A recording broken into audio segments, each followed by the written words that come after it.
Okay, I want to show you a very important distinction between, really high quality finishing and maybe somebody who just hasn't done it as much. Or I'm going to try to get right down on there, and if you can see all those wavy or squiggly marks, the kind of circular motions, those are sanding marks.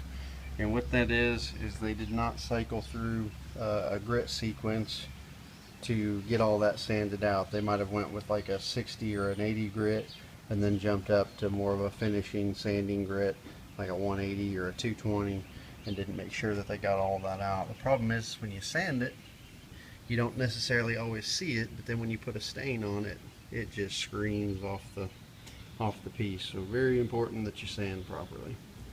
Okay, so I got it sanded off, and I found, you can't really see it now, but right there, right in here, there's still a little sanding mark, and I was able to check that by taking a lacquer thinner rag and wiping across there. And when I do that, it shows up a little more. You can barely see it right there. It almost looks like wood grain. If I wasn't real particular, I'd probably be able to get away with that, but I know it's there, so I'll sand it out just a little bit more.